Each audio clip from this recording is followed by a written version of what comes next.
Comment retrouver l'amour quand on est maman solo? Pour répondre à cette question, nous allons d'abord voir quels sont les problèmes que les mamans solo rencontrent. Ah oui, les mamans solo rencontrent beaucoup de problèmes. Quels sont ces problèmes? Tout d'abord, nous allons dire quelque chose de très important. C'est pas tout le monde qui rencontre les mêmes problèmes. Il y en a qui sont mamans solo par choix. Il y en a qui sont mamans solo par obligation, parce que on ne choisit pas d'être maman solo quand on ne le veut pas. On s'y retrouve et on assume. Et on est obligé, nous sommes obligés d'assumer, de supporter le poids que nous cause cette manière de vivre. Alors, le tout premier problème que les mamans solo rencontrent, c'est un problème financier. Tu te retrouves de bout en blanc en train d'affronter toutes les dépenses, que ce soit sur l'enfant, que ce soit les charges de la maison, et tu es seul. Donc ça devient vraiment très très compliqué parce que tout te regarde. C'est la première chose, donc les difficultés financières. La deuxième chose, c'est l'éducation monoparentale. Nous savons très bien que chaque figure parentale a sa place dans la famille. Le père a sa place dans la famille et la mère a sa place dans la famille. Donc, chacun a son rôle à jouer. Quand une maman se retrouve avec 2 enfants, 1 enfant, 5 enfants à sa charge, c'est pas évident. Il faut faire à la fois la figure paternelle et la figure maternelle, ok? Alors, la troisième chose, c'est la gestion du quotidien. Il faut aller travailler, il faut accompagner l'enfant à l'école, il faut aller faire le marché, il faut faire tes activités physiques, il faut te promener et tu peux plus sortir comme tu veux. Tu deviens coincé parce que c'est d'abord l'enfant et puis toi après. Tu te réduis au programme de l'enfant, tu te réduis au bien-être de l'enfant, ce qui fait que tu n'es plus libre.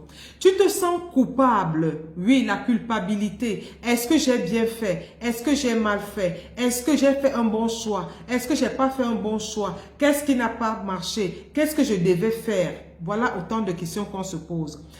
Une autre chose, c'est comment maintenir les relations entre l'enfant et le père. Ah oui, il faut maintenir cette relation-là. C'est important parce que la figure paternelle, comme on a dit tout à l'heure, est très importante. Ok? Il faut pas éloigner l'enfant de son père. Il faut que l'enfant connaisse son père. Il faut que l'enfant puisse vivre la relation avec son père, s'il le veut. Attention, si le père veut. Donc, tout dépend vraiment de ce qui s'est passé avant la naissance de l'enfant et ce qui s'est passé après. Alors, il y a aussi le regard de la société. Le regard de la société. Surtout quand la fille fait un enfant avant le mariage. Oh, elle devient directement une fille qui n'a pas de valeur, une fille qui n'a pas de repère. Et c'est ce que la société nous montre. Ou alors, si par exemple, le papa a quitté la maison familiale, la maman, ils ont divorcé et tout, directement, le regard que nous, la société, nous posons sur ces personnes est souvent un regard vraiment dédaignant. Du coup, tu deviens une personne qui n'est pas très considéré, et ce qui est d'ailleurs vraiment faux. Alors, il y a aussi la dépression. La dépression vient du fait que tu te retrouves seul avec beaucoup de problèmes. Oui, tu te retrouves seul avec beaucoup de problèmes. Le poids de la vie. Et c'est cette dépression parfois qui conduit à ce que les mamans prennent du poids. Oui, les mamans prennent du poids ou alors commencent à maigrir. Donc, ça dépend de l'organisme de chacun. La dépression t'amène peut te pousser à bout, peut t'amener à commencer à te culpabiliser. C'est-à-dire, tu mets un point final sur ta vie. La dépression peut t'amener à cela. Donc, tu n'es plus libre. Ah oui, tu es coincé à toi-même. C'est-à-dire, tu es coincé dans ton mur. Tu es coincé dans tes murs. Tu ne peux même plus sortir avec des amis. Parce que pour sortir avec les amis, il faut d'abord trouver quelqu'un qui va garder les enfants. Il faut d'abord faire ci, il faut d'abord faire ça. C'est vraiment, c'est compliqué. Si l'enfant chauffe, tu ne peux même pas. Alors que en temps normal, tu peux sortir carrément, tu peux faire des 100 pas, tu peux aller prendre un pot avec les amis et autres. Il y a aussi la solitude. La solitude, c'est un problème. C'est-à-dire, tu te retrouves vraiment seul.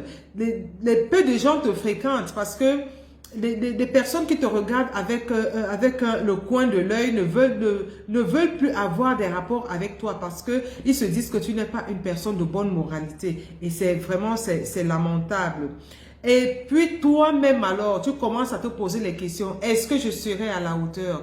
Est-ce que je pourrais élever mon enfant? Est-ce que je pourrais réussir l'éducation que je veux pour mon enfant? Est-ce que je peux avoir, est-ce que mon enfant ne va pas reproduire ce que j'ai fait? Est-ce que si j'ai fait l'erreur, l'enfant ne va pas refaire la même erreur? C'est vraiment, ça devient vraiment compliqué. Et est-ce que je peux refaire ma vie? Est-ce que je peux refaire ma vie? Est-ce que je peux retrouver un homme qui va m'aimer et aimer mon enfant? C'est autant de problèmes que nous avons à l'intérieur de nous-mêmes et que nous avons des difficultés à trouver vraiment un point final, un point, une lumière qui peut jaillir, pour que je puisse reprendre mon train-train de vie quotidien.